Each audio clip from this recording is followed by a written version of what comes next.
All right, I'd now like to introduce Dr. Michael Dunlop, Senior Research Scientist at the Commonwealth Scientific and Industrial Research Organisation, or CSIRO. Mike is an integration scientist with CSIRO Environment, specialising in transformational climate adaptation. His work focuses on anticipating and preparing for the implications of future climate change, particularly the social and institutional dimensions of climate adaptation. Welcome, Mike.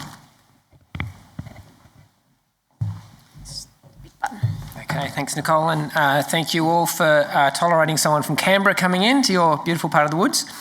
So this project was really about trying to help people who care about the Coorong think about, discuss, collectively plan for changes that might happen in the Coorong, and we also looked at the whole system, so Lower Lakes and Merrymouth as well.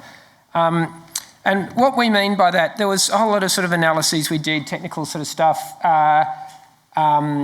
providing some preliminary insights, and they'll be documented in the reports, which will be available soonly. But it was also about building capacity, introducing some different concepts, and starting some conversations about how the system might change over the long term.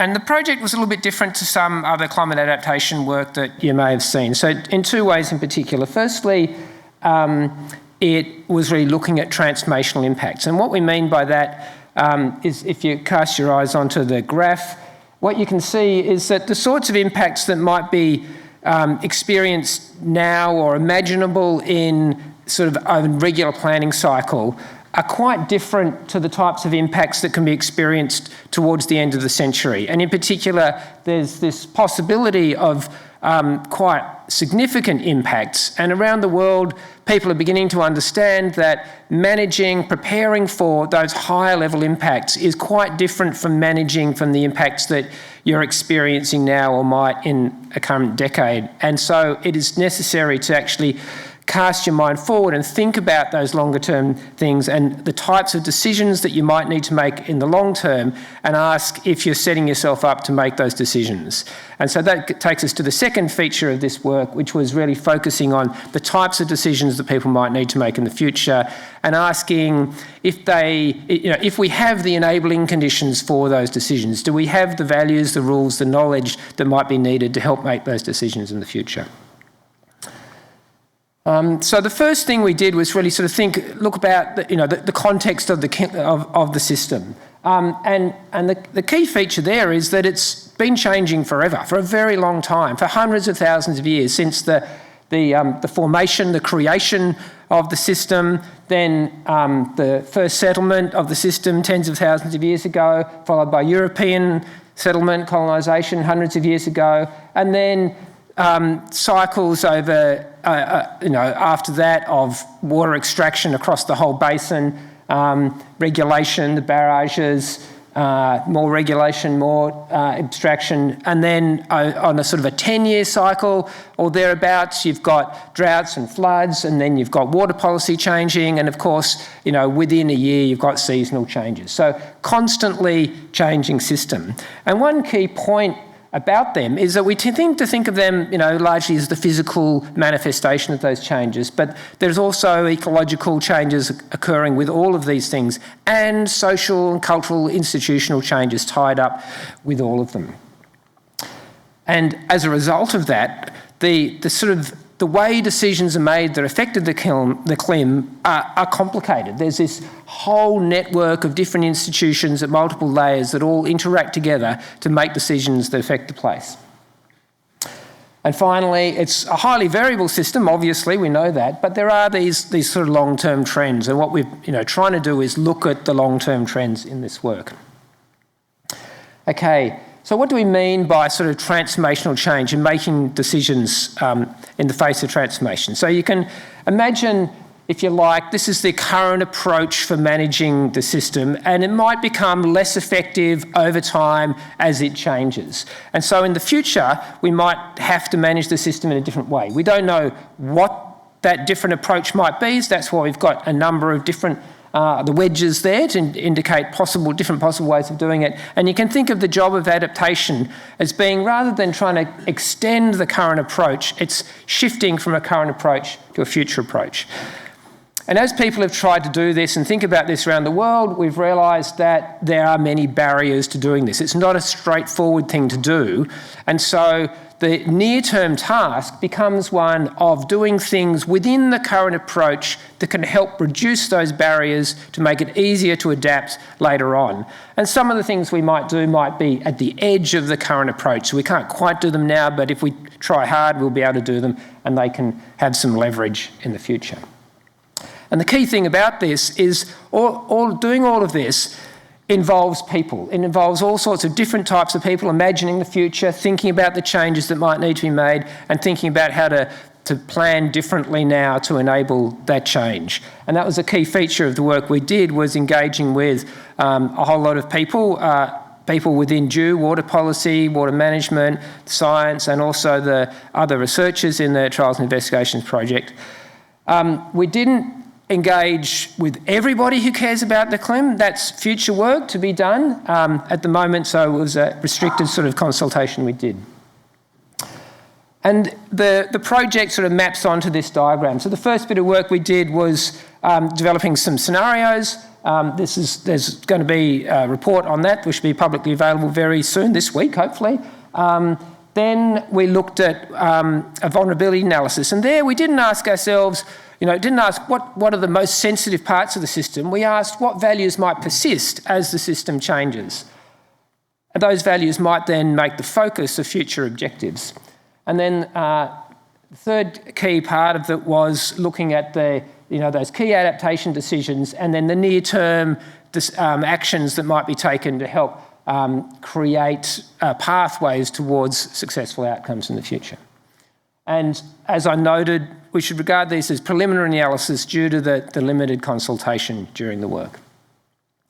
Okay, so for the scenarios, we built some scenarios based on three key drivers of change. So the warming trend, a trend of drying through the system, and a trend of increasing sea level. And we pasted these together to make this sort of conceptual trajectory, one that's got initially a drying phase, then a sort of transition phase, and then a phase where sea level rise might dominate the hydrology of both the Coorong and the lower lakes. Now, you can see numbers off there, there's no dates on there, there's no quantification of the magnitude of these things. And that's because, to a degree, the magnitudes are uncertain, but the nature of the trends are quite clear. So the trajectory is quite robust, and the time frame is many decades. We're talking end of century for the right-hand side, middle of the century or more for the transition. So it's not tomorrow,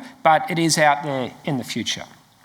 So, and then we looked at two key points on this conceptual trajectory. One in the first scenario was in this transition point, and the second one when the sea level rise is beginning to dominate. So that the first scenario, what it might look like is basically trending much towards the millennium drought. So more frequent droughts, less recovery in between. So, reduced connectivity, high levels of salt nutrients exposure, and activation of acid sulfite sediments. Scenario two, a variable freshwater system in the fresh estuarine system in the lower lakes, high water level.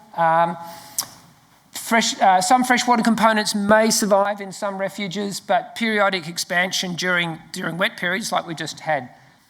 The Coorong, the potential to maintain a healthy state in the Coorong if and when the system can recover from scenario one, which is a key question, and probably requiring permanent intervention to keep the salinity and nutrient levels down.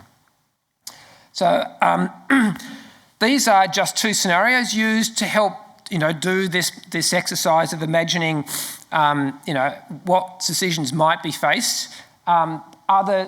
Other outcomes are impossible. In fact, if rainfall increases or there's less climate change or significantly more water is sent down the river, then you'd have a much easier situation to manage. Okay, so we used those scenarios to think about, as I was saying, not just what might change, but also what might persist. And so we considered the impact of the scenarios for three different measures of values. And if you look to the table at the bottom, the first one was so the Ramsar criteria for which the site was listed. And the asterisk there is to say that this is a very low bar. It's not the management objective, it's a low bar, but it is worth saying that if the system changed, would it still meet the criteria for being an internationally important wetland? And the answer was yes, it would. In each scenario, it was likely to, but in different ways. So you'd use different words to describe how it met the criteria, likely to still meet the criteria. Then we looked at the components, processes and services that are integral to the ecological character. And then the story was in scenario 1, there's likely to be significant risk to many of the components, processes and services. But in scenario 2, if it manages to recover from scenario 1, then for the Coorong, likely to maintain many of the components, processes and services. But for the lower lakes, a significant risk to some of the components, processes and services, particularly those associated with freshwater. And then for the societal biodiversity values, the ones that in many ways are the most important ones that have us all here and caring about the place, again in scenario 1, the groups that we worked with identified that there'd be many risks to the societal values. But for scenario 2, both in the lakes and in the Coorong, many of the values that people hold for the system could potentially persist, but in different ways, spatially around the system. But values associated with freshwater be particularly at risk. So just to summarise this, scenario 1 is likely to be worse than scenario 2 for most values. And in scenario 2, there's the potential for many of the valued features of the system to persist. People are still going to relate to the system and value the site, but some of the things that people value will have moved around, some will have reduced, especially those associated with freshwater, and then some elements will be lost altogether. So the final bit of work was thinking about those decisions. What are the decisions that people might need to make in order to have some of these values that could potentially persist to make sure that they could? So we mapped out a whole range of decisions and all of the sort of inputs that might go to that. And if you just bear with me for the next hour, I'll work you through this map or summarise it for you. Okay, so the 5 sort of key, types of decision here. And the first was about reducing salt and nutrient loads in the southern Coorong. This is something obviously, which is a topic now, it's likely to continue to be forevermore.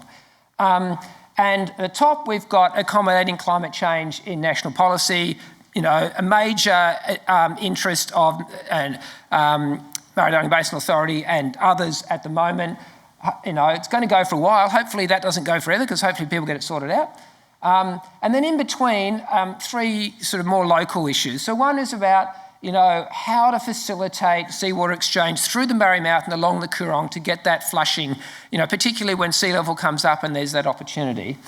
The second one was really one about what to do about when seawater is overtopping the barrages and the barrier islands. Like, when, how, if there's an active facilitation of water exchange with the lower lakes and if you don't, what happens? So, for the scenarios we did, we considered an active facilitation of that and what would happen, but there's a whole lot of consequences of that to be considered as well.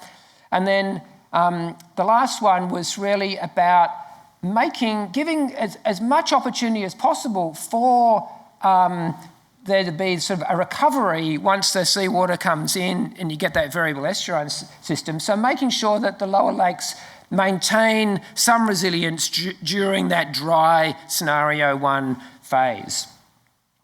Now, all of these different decisions involve a whole lot of technical management issues and new knowledge requirements, but they also involve accommodating basically a different character to the system, re-evaluation of what success would look like for the system, and they'd probably require quite a lot of updating of policies, arrangements, the guide decision-making in the system, and that's at the national, international, state, and local level.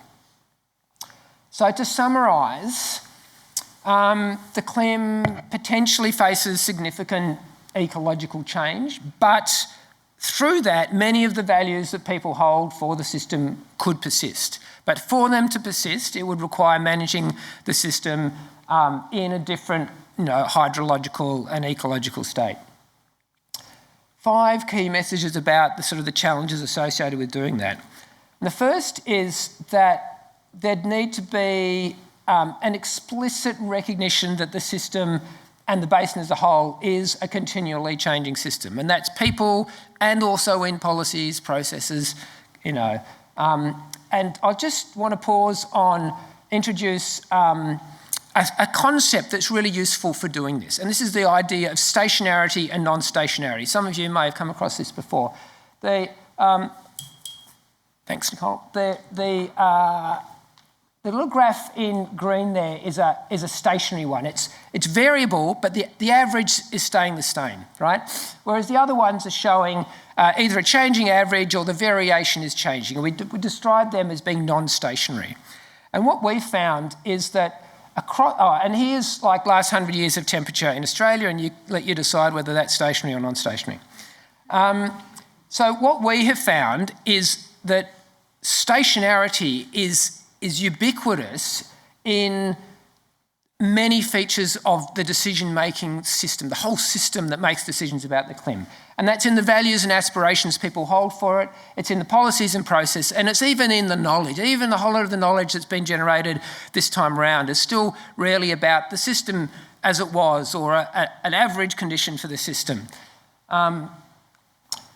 This is often implicit. And just for example, take the phrase healthy Coorong. So how do we interpret that? Do we mean that a healthy system as we knew it in the past? Or do we mean a healthy system that's a different system but a healthy one in the future? So you can interpret that in different ways. And so that's the implicit nature of the stationary versus non-stationary. It's at the international level, national level, the basin and the CLIM scale. It's ubiquitous. And it's present in governments, researchers and the community. So it's everywhere. Often is this idea of stationarity, and we really need to recognise it's non-stationary. Now, I showed right at the beginning how the system's always been changing. So it's never been stationary, but it's been okay. It's been convenient at times to assume it is, just to deal with a current issue. That's going to get much, much harder as we go forward. Going to have to embrace this idea. So one measure of whether or not we're succeeding with this first message of building, explicitly recognising that the CLIM is ever-changing is, building non-stationarity into the narratives that we tell ourselves and others about the system. What's our internal monologue about the system? Is it stationary or not? Okay, the second point is about when to start doing this. It's hard, it's scary, and there's always a short-term issue that's a higher priority. But the longer we delay dealing with this, the harder it's going to get, and the more likely we'll end up with poorer outcomes in the future because we won't have taken the time to lay the ground to make better decisions in the future.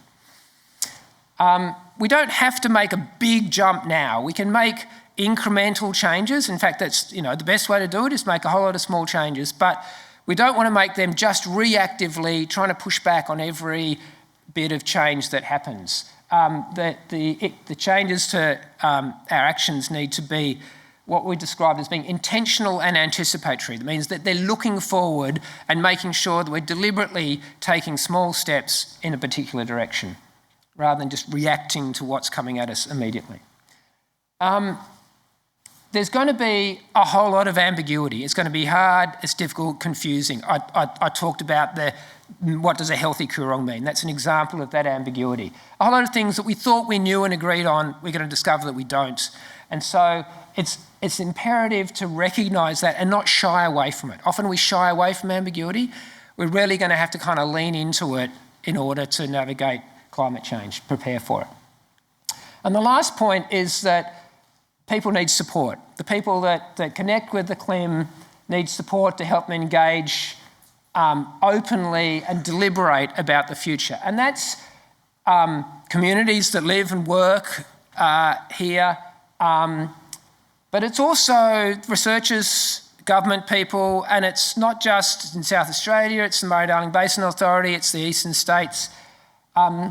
It's hard work, and people need to be supported as they do this. No one group can start thinking about transformational change and talking about it on their own while everyone else is still thinking about pushing the system back or keeping it in a constant state. And that is the end of my talk.